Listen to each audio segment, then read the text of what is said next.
Donc, je vais maintenant appeler Marie-Amélie Bernard pour continuer cette session sur les acteurs des ventes d'antiques.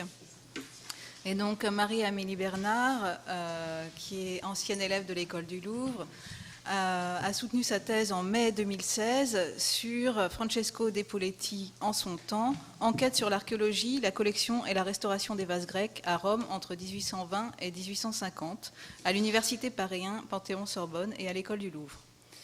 Elle a été chargée d'études et de recherche à l'INHA, notamment sur le programme répertoire des ventes d'antiques en France au XIXe siècle. Donc son nom a été mentionné plusieurs fois ce matin au cours des conférences. Puis boursière à l'université Heinrich Heine de Düsseldorf. Elle a également enseigné dans les universités de Nantes et de Rouen et à l'Institut catholique de Paris. Elle est spécialiste d'histoire de l'archéologie, de la restauration et des collections de vases grecs. Auteur de nombreux articles sur le sujet, notamment sur l'activité de Francesco Depoletti, sur les collections d'antiques du marquis de Northampton et sur les ventes Canino. Elle est désormais postdoctorante du LabEx Aztec, rattachée au laboratoire Anima, avec un projet ayant pour sujet le vase grec en Europe entre 1830 et 1850, savants, marchands, restaurateurs et collectionneurs, un monde connecté, qui porte entre autres sur le milieu savant constitué autour de l'Institut de correspondance archéologique à Rome. Donc je lui laisse la parole pour une conférence intitulée « Les catalogues de vente de Jean de Witt entre savoir et commerce ». Merci.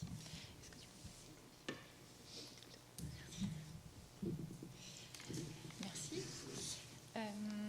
Alors, lorsqu'on m'a suggéré de travailler sur Jean de Witt pour cette présentation, j'ai commencé à l'étudier sous les différents rôles qu'il pouvait avoir joué sur le marché de l'art.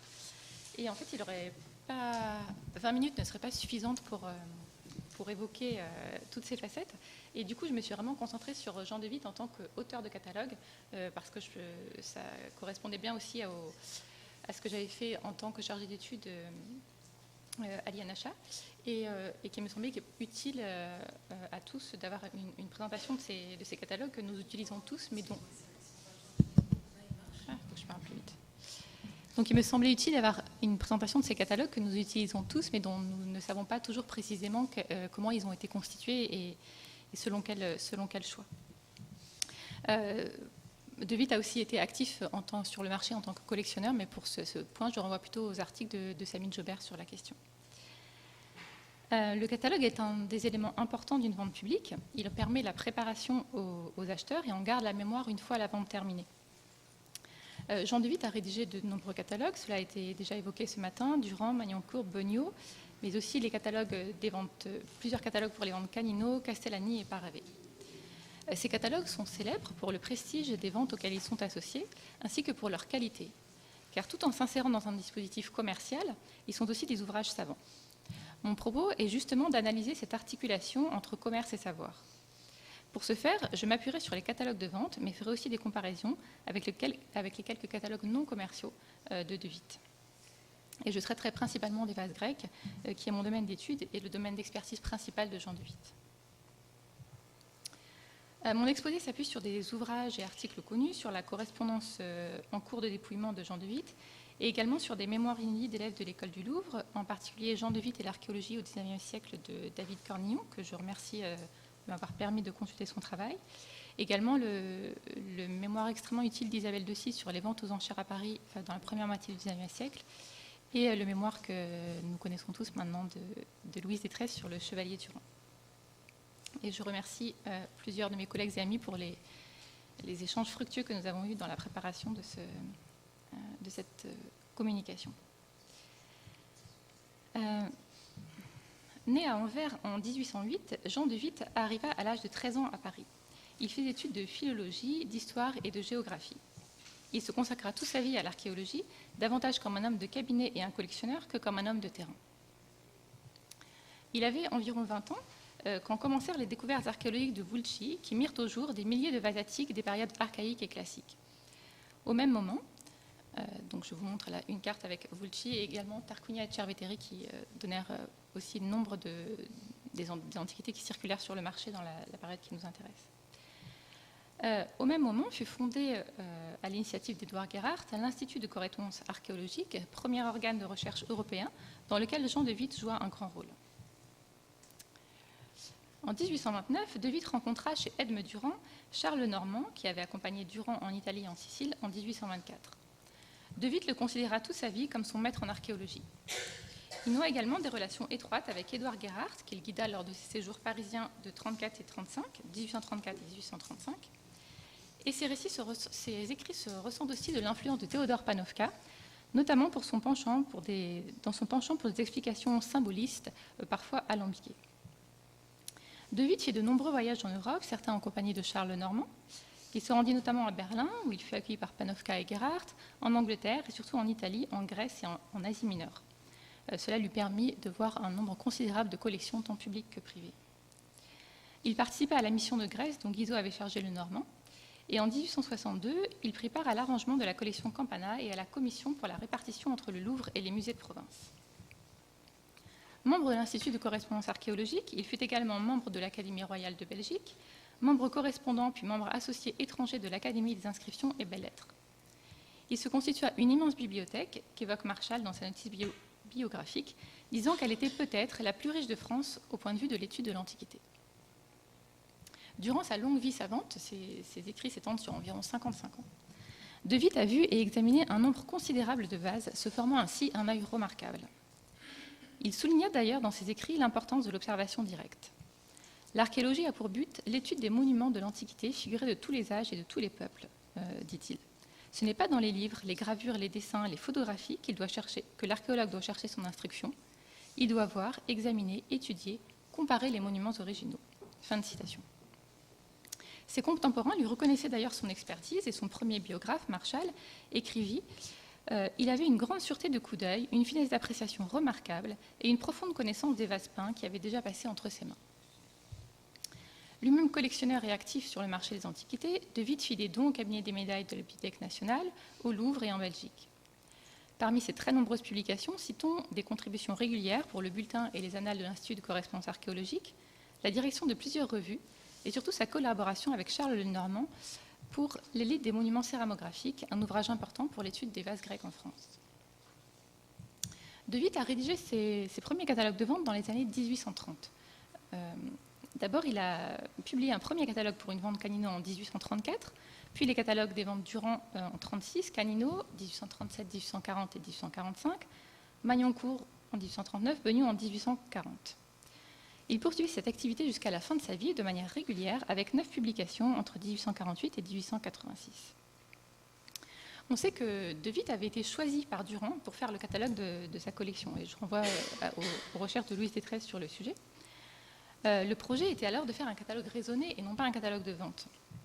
Mais le décès prématuré de Durand décida autrement. Ce catalogue de très grande qualité fut très bien accueilli et profita du prestige de la vente.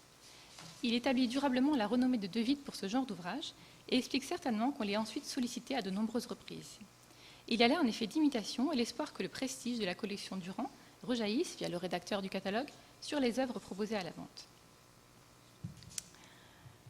Les catalogues de Witt sont en fait très souvent des ouvrages collectifs, même s'il en assume la part la plus importante. Revenant sur son travail sur la collection Durand, De Witt le présente comme un véritable cours d'archéologie dispensé par Charles Lenormand. Je cite « Nous passions des heures au milieu de la magnifique collection Durand à examiner les vases peints, à discuter sur les sujets, à déchiffrer les inscriptions placées sur ces manuscrits fragiles et délicats. C'était un véritable cours d'archéologie pratique qui avait lieu plusieurs fois par semaine. » On participait également au catalogue Durand, comme l'a démontré Louise Détresse, Francesco Orioli, Charles-Louis Rollin, le comte de Clarac et l'Espéra Vergy. Lenormand apparaît aussi dans plusieurs autres catalogues où il participe à la rédaction de notices sur les vases et à l'étude des monuments égyptiens. Alors, le catalogue d'une vente publique, il a pour fonction première de permettre aux amateurs de préparer la vente en y repérant les objets dignes d'intérêt, lesquels pourront ensuite être examinés dans l'exposition précédant la vente. Donc, je vous montre très rapidement quelques exemples choisis parmi les très nombreux qui existent, quelques exemples de catalogues antérieurs au catalogue de Witt. Voici par exemple le catalogue de la viande Campion de Tersin, rédigé par Griveau de la Vincelle en 1819, où l'on voit des descriptions très succinctes, ne permettant pas à elles seules d'identifier l'objet, une notation des dimensions et, le cas échéant, des mentions sur l'état de conservation.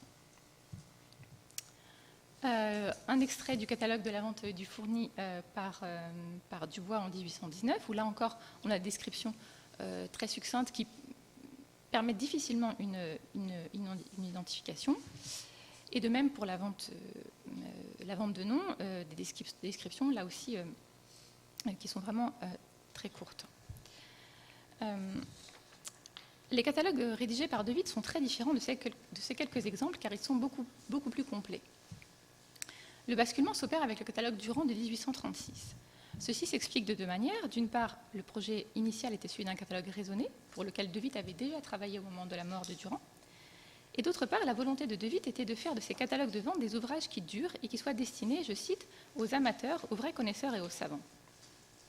Il évoque dans l'avertissement du catalogue Durand de 1836, où il explique, au moment où une réunion si remarquable de monuments de l'art antique va être dispersée pour toujours, il nous parut nécessaire de perpétuer en quelque sorte le souvenir de cette magnifique collection.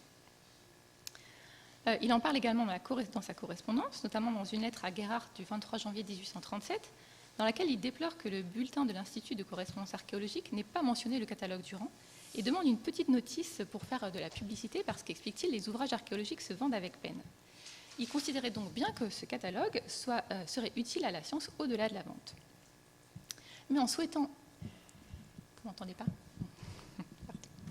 En souhaitant la pérennité de ces ouvrages, De Witt se donnait une contrainte supplémentaire.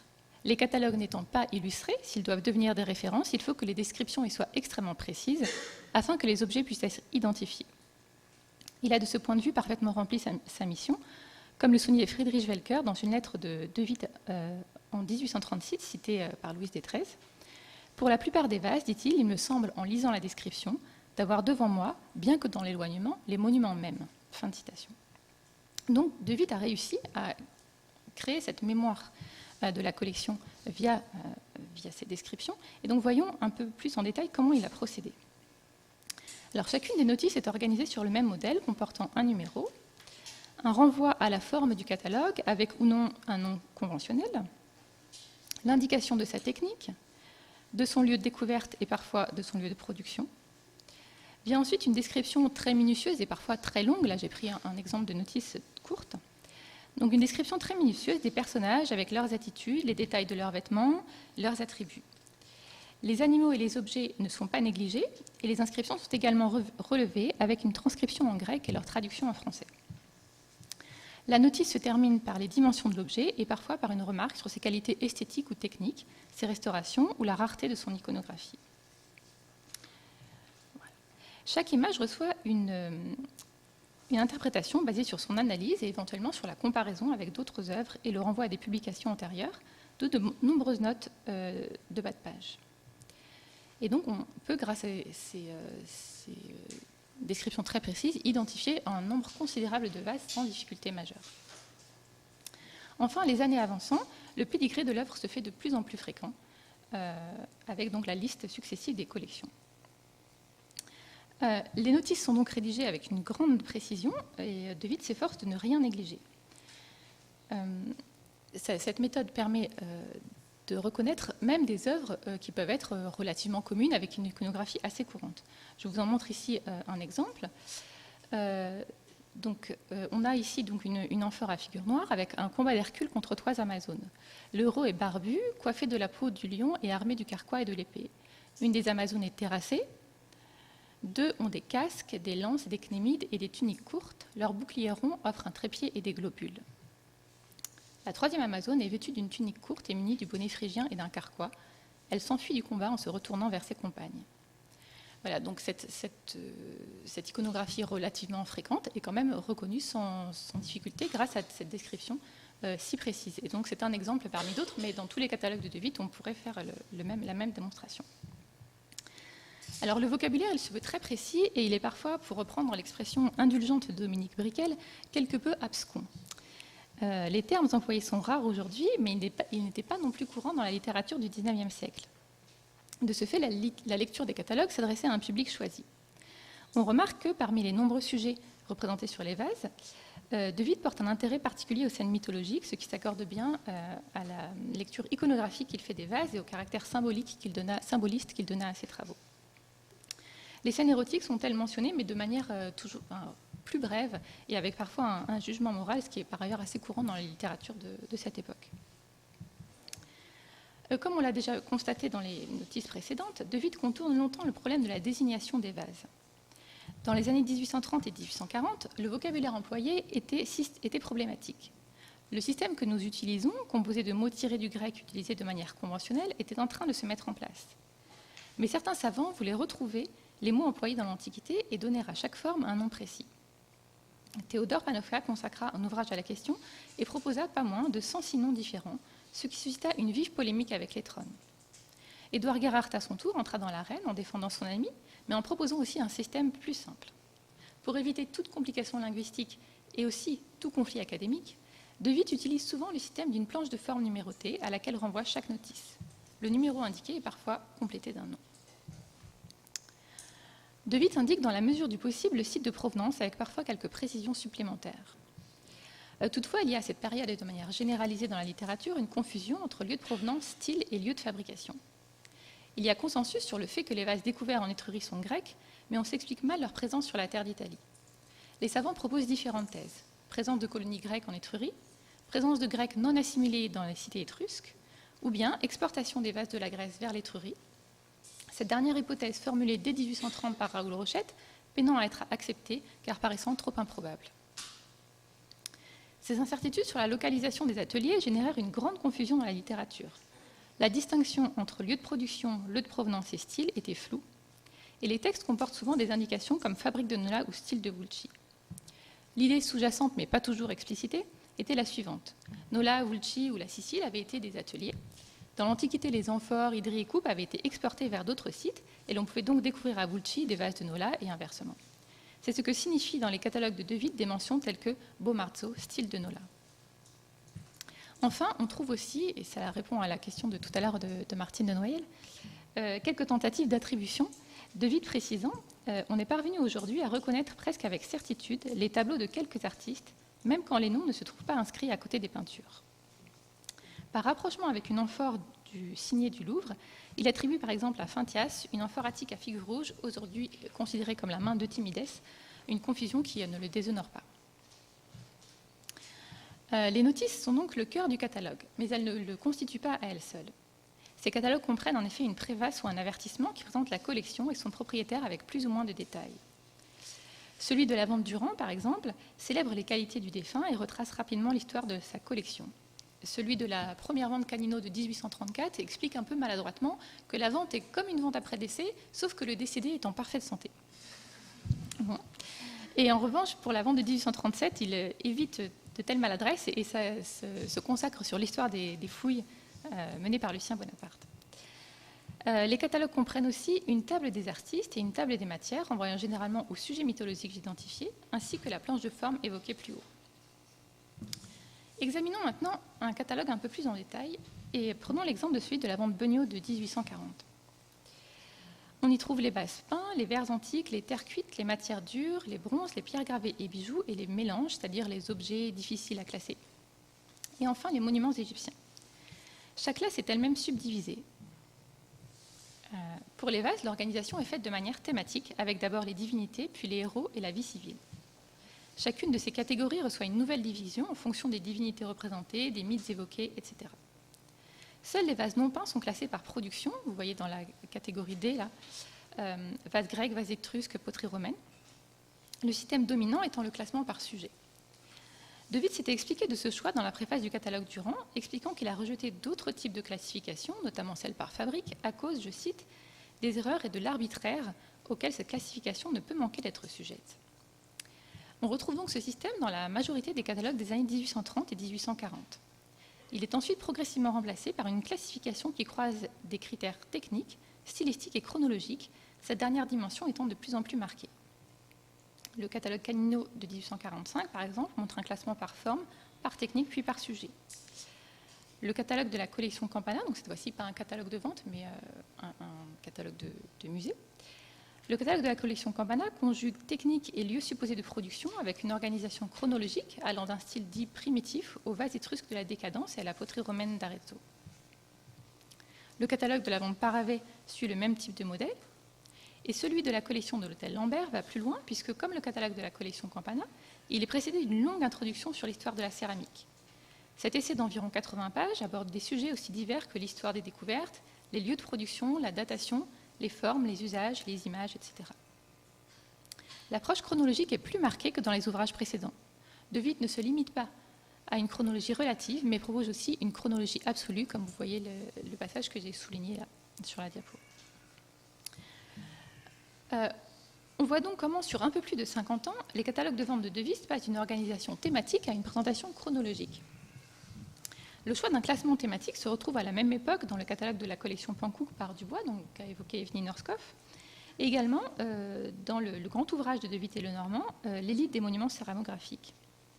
Ce classement était celui adopté de longue date par les antiquaires. On le retrouve par exemple dans l'Antiquité expliquée de Bernard de Montfaucon. Il n'est donc pas en soi novateur. Ce qui est novateur, c'est de le rencontrer dans un catalogue de vente, innovation qu'il faut aussi relativiser en rappelant que le catalogue Durand devait à l'origine être un catalogue raisonné. Quand De Witt écrivit le catalogue Durand, cette classification thématique n'était toutefois pas le seul modèle. Pensons ainsi à Caylus qui avait proposé ce qu'il croyait être une chronologie mais qui était en fait une typologie, à Millingen qui dans son ouvrage de 1813 proposait une organisation thématico-stylistique, ou à Panofka qui dans le catalogue de la collection du duc de Blacas trie les vases par fonction. Le choix thématique renvoie en fait à l'approche mythologique de Witt. Élise Lehoux, dans sa thèse intitulée « La mythologie de papier, penser, organiser et représenter la mythologie entre France et Allemagne », 18e milieu du 19e, un ouvrage qui va paraître en 2018, Élise donc a démontré le lien intellectuel existant entre le catalogue Durand et l'élite des monuments céramographiques qui sont conçus sur le même modèle. Or, dans l'élite, le but des auteurs était, je cite Élise Lehoux, « rassembler le plus large choix possible d'images connues et dignes d'intérêt représentées sur le vase grec, afin de produire une véritable encyclopédie céramographique qui fournisse des matériaux pour l'histoire des religions et des mœurs de l'Antiquité et d'expliquer la mythologie au moyen des représentations de vases peints. » Donc là, on a vraiment un véritable choix scientifique qui soutient cette organisation du catalogue. De plus, cette organisation, elle permettait de contourner certains problèmes irrésolus dans les années 1830 et 1840. Moins sans doute par paresse intellectuelle que par souci de produire un livre intéressant les savants, mais accessible aussi aux amateurs. Je pense que De Witt a voulu éviter de compliquer la lecture de ses ouvrages en abordant des questions qui étaient sujettes à de vifs débats. Si De Witt a innové, ce n'est donc pas en inventant une nouvelle classification des vases, mais en transférant le modèle du livre savant vers les catalogues de vente. Néanmoins, les années passant, ce type d'approche devint désuet. Et il ne semble pas anodin de remarquer que durant les quelques années qui séparent les deux grands groupes de catalogues, fut publié un ouvrage fondamental pour l'étude de la céramique antique, le catalogue des vases de Munich par Otto Jahn. Cet ouvrage est précédé d'une longue introduction qui est en fait un essai de 250 pages. L'auteur y résout, en tout ou en partie, plusieurs problèmes comme celui des différents ateliers ou de la chronologie. De plus, en se concentrant sur des aspects techniques et stylistiques, en s'appuyant sur une typologie rigoureuse, il parvient à évacuer les excès de l'interprétation des images. Il ne me semble pas exagéré de voir dans le changement d'organisation des catalogues de De Witt, et notamment dans leur longue introduction, un reflet de cet ouvrage. Alors, j'ai intitulé cette communication « Les catalogues entre savoir et commerce » et j'espère avoir démontré qu'il s'agissait bien d'ouvrages savants. Je voudrais maintenant terminer en évoquant leurs aspects commerciaux. La majorité des catalogues écrits par De Witt sont des catalogues de vente et ils jouent donc un rôle important dans un dispositif purement commercial. Le catalogue, comme je le disais, a pour but d'aider les amateurs à préparer la vente. Il doit donc comporter toutes les informations nécessaires à une décision d'achat. C'est pourquoi les notices de De Witt sont, de manière générale, si précises. La description met en avant les qualités de la pièce, qu'elles soient esthétiques, historiques, de curiosité ou anthropologiques. À cette liste, il faut ajouter des qualités sociales, la liste des publications et le pédigré. Ce dernier, qui constitue en la succession des diverses collections auxquelles une pièce a appartenu, donne du prestige à l'objet qui n'en devient que plus convoité. L'achat d'un vase passé entre des mains illustres permet à son nouveau propriétaire de se placer dans la lignée de collectionneurs plus ou moins célèbres, ce qui ne demande pas bien sûr d'interroger sur les motivations de la collection. La liste des publications joue elle aussi ce rôle de valorisation de l'objet. Publier, c'est aussi faire de la publicité, c'est donner à l'objet un certificat d'authenticité et établir de manière indubitable qu'il est digne d'être étudié, admiré et donc acheté. C'est vrai pour les catalogues de vente, mais pas seulement. Dans les années 1830, Agostino Feoli, l'un des entrepreneurs de fouilles de Vulci, peinait à vendre sa collection de vases attiques, longtemps retenue à Rome par l'administration pontificale. Pour remédier à la situation, il commanda à Secondiano Campanari le catalogue de ses vases. De même, Lucien Bonaparte, lorsqu'il publia, sans doute avec l'aide du père Maurizio de Brescia et avec sa femme Alexandrine de Bléchamp, les catalogues des vases provenant de ses fouilles, avait une double motivation: faire connaître sa collection pour mieux la vendre. Le terme musée, qu'il employait dans le titre, est un signe de cette volonté de valorisation à la fois intellectuelle et économique. Même les publications de l'Institut de correspondance archéologique remplirent ce rôle. Il est difficile de préciser pour l'instant dans quelle mesure la valorisation marchande était souhaitée par les auteurs, mais il est évident que les Annali et les Monumenti furent une vitrine des découvertes archéologiques contemporaines auxquelles elles assurèrent à la fois célébrité et respectabilité. La célébrité apparaît dans les renvois qui sont faits dans les publications ultérieures ou les lettres des savants. On devine aussi qu'elle est l'un des enjeux des relations tendues entre Lucien Bonaparte et Édouard Gerhardt. Le prince de Canino, froissé d'être contredit par Gerhardt quant à l'origine des vases, qu'il pensait être étrusques, lui refusa parfois l'accès à sa collection, mais ce fut temporaire. Sa situation économique difficile ne lui permettait pas de renoncer à la publication de ses vases. Quant à la respectabilité conférée par ces publications, elle apparaît dans une lettre du restaurateur et marchand Francesco Campanari. Ce dernier fut soupçonné de complicité avec Campanari dans la vente comme intacte d'un vase restauré. Il se défendit en argumentant que le vase avait été publié avec indication des restaurations par Gerhardt lui-même. Et le nom de Gerhardt apparaît ici sous sa plume comme une garantie absolue.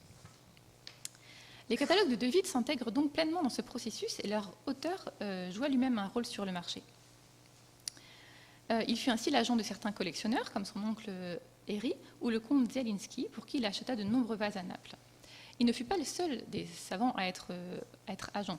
Édouard Gerhardt et Émile Braun, par exemple, eurent des liens très forts aussi avec le marché, évitant même de publier des objets qu'ils souhaitaient acheter en contournant la législation des États pontificaux. De Witt fut également le promoteur conscient de certains vases avant leur mise en vente. Le cas de la collection Castellani est le plus flagrant. Comme l'a dit François Lenormand, M. le baron de Witt, le plus habile connaisseur de l'Europe en pareille matière, a jugé cette collection assez importante pour en entreprendre le catalogue, publié par lui l'année dernière dans un fascicule in octavo dont la place est désormais classée dans les bibliothèques de tous les archéologues. Fin de citation. Lenormand fait ici allusion au catalogue Castellani de 1865 qui prépare de fait le terrain pour la vente de la collection de l'année suivante. Le catalogue de vente, cette fois, fut aussi rédigé par De Witt. Il reprend dans les grandes lignes la publication de l'année précédente avec 2 ajouts, des références à une chronologie absolue et une liste des qualités de la collection. Savoir et commerce sont donc intimement intriqués sous la plume et dans la vie de Jean de Witt.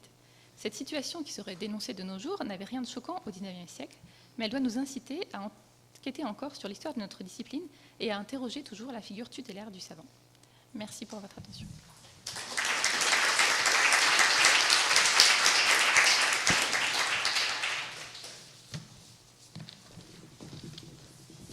Alors, merci beaucoup pour cette belle communication qui rappelle la filiation entre catalogue raisonné et catalogue de vente, sans oublier en fait la visée à la fois savante et marchande du catalogue de vente.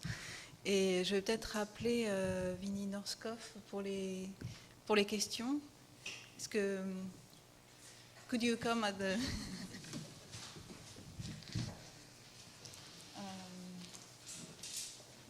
Est-ce qu'il y a des questions pour Vinnie Norskov sur sa communication sur du bois? Oui, Alessia. Merci. Thank you very much for your presentation on Dubois. I have to state it's really nice to see that someone is working on him, because since Lisa Ragg's first articles pointing really the need of a study on him, nothing has been done really in a pointed way. So thank you very much for this study, and I must confess that I'm myself working on these topics. And I wanted to ask several questions.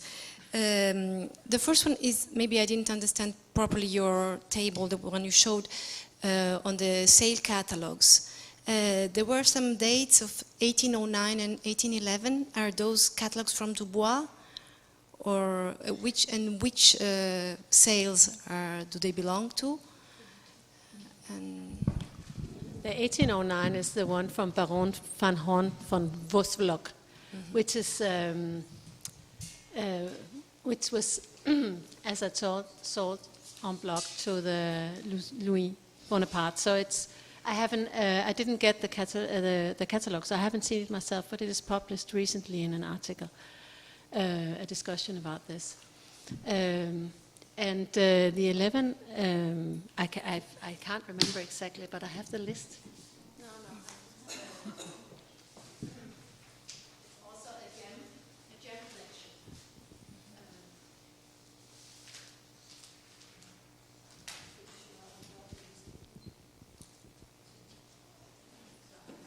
Yeah. In my head.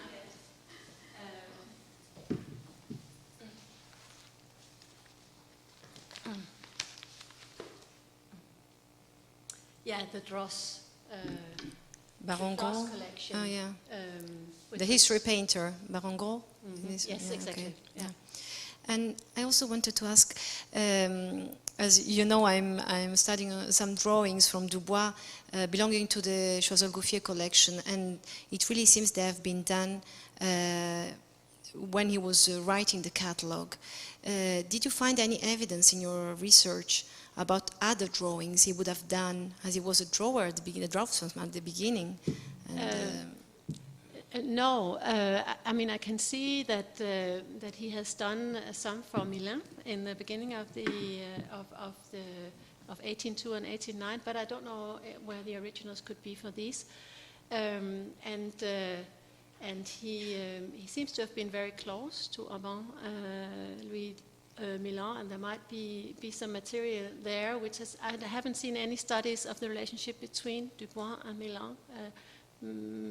Nobody is shivering their head. I think there could be something there.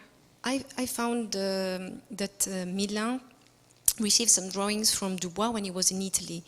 In one of his publications, he writes that in 1803 he had received some drawings of antiquities, and he's thanking Dubois that was at that time in Italy and had seen, he says, in the moment when I'm writing, he had seen them at least in Naples, these objects. Yeah. So they had, for sure, they were corresponding, they were close. And do you really think that Dubois Maisonneuve might be the same person? I don't have any. I have no idea. I can't find anything on Dubois Maisonneuve.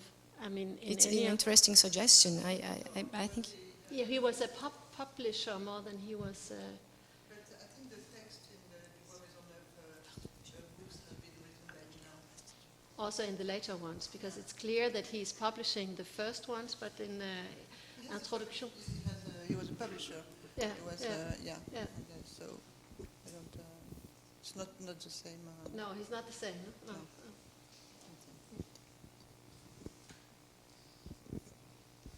D'autres questions? J'avais une question. I think that both communications put the light on the fact that those editors are influencing the taste of the time, and are there objects that Dubois put in the catalogue? I mean, he put the light on some objects in order that the Louvre or other institutions will buy them.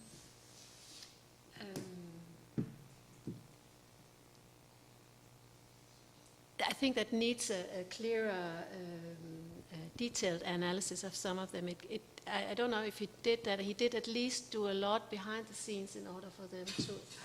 And in a certain period, he also is responsible for buying. So, like that, he knows what is coming for sale. He doesn't have to promote it in the catalog because he's also sitting there buying the things. But in the early period where he produces most of the catalogs, he's, as far as I can read the things, at least very concerned that the museum would buy stuff. But I think that there might be more material in the archives for that. Yeah. Moi, j'avais I had a quick question about the Comte d'Hauterive.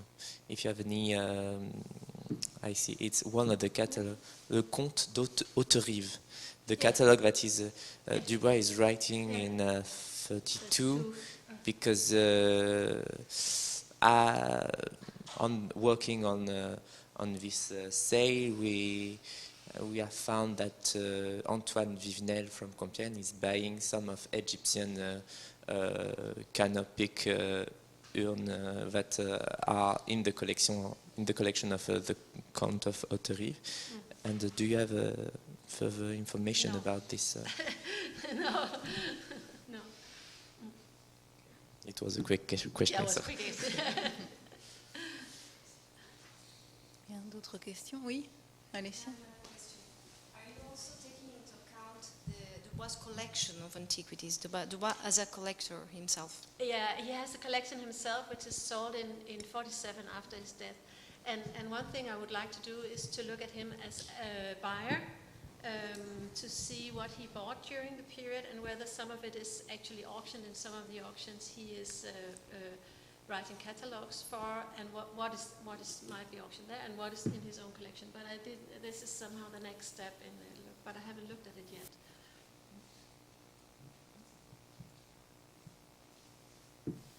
Bien. Est-ce qu'il y a d'autres questions? Des questions sur la communication de Marie-Amélie Bernard? Moi, j'avais une réflexion, Marie-Amélie. Ce que tu dis sur le lien entre le commerce et le savoir, enfin cette notion de commerce, cette notion de savoir qui est présente chez Jean de Witt, dans ses catalogues, on le retrouve aussi par ses achats, vu que t'en as un peu rapidement parlé, mais de plus en plus on découvre que des vases dont on attribuait un pédigré qui passait de la vente Durand ou de la vente Canino à des collectionneurs plus connus sont en fait passés par Jean de Witt, et en l'espace d'un an, donc même pas, et il se retrouve ensuite dans ses collections, donc il servait aussi d'intermédiaire marchand. Donc voilà, c'est un...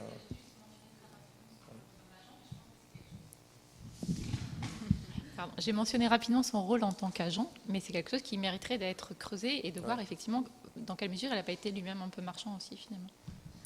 Et c'est souvent des œuvres importantes. Oui, parce qu'il a un œil excellent, il connaît très bien le marché et il connaît très bien les collectionneurs, donc je pense qu'il sait aussi quel vase va intéresser quel collectionneur. Donc c'est quelque chose qui demanderait à être creusé. Ouais.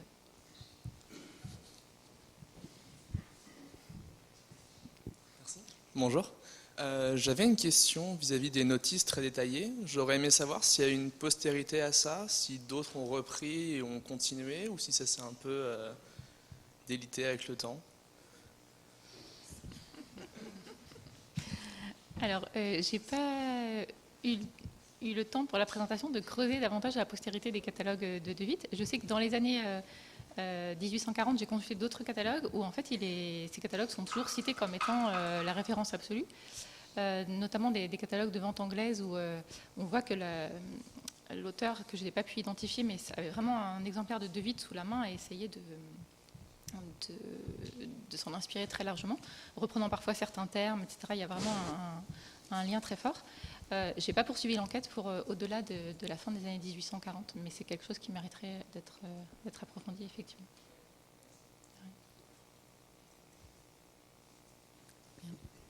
Ah oui, pardon. Une question qui est pour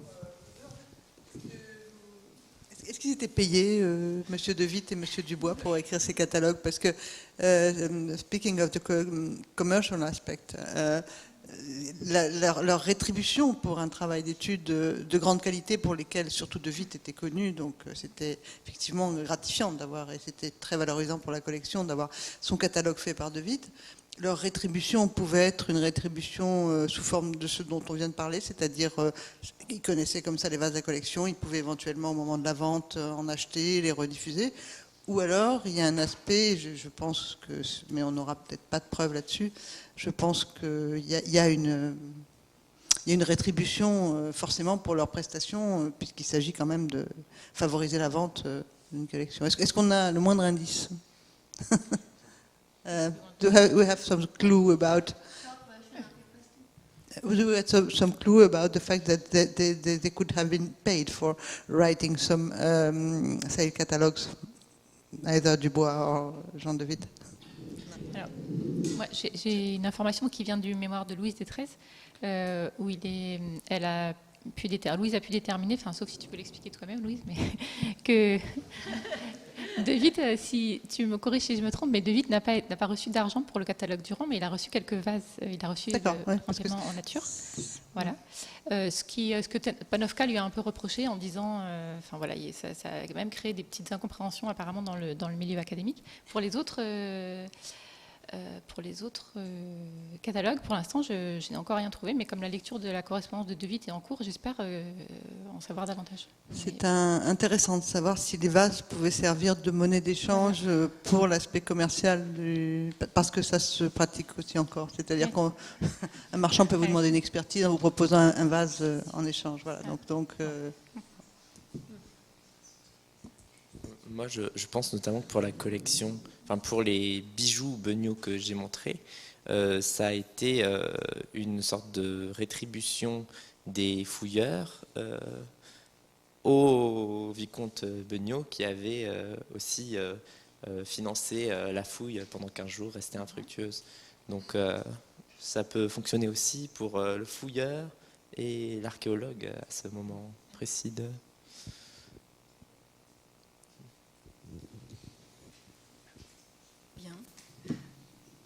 S'il n'y a pas d'autres questions.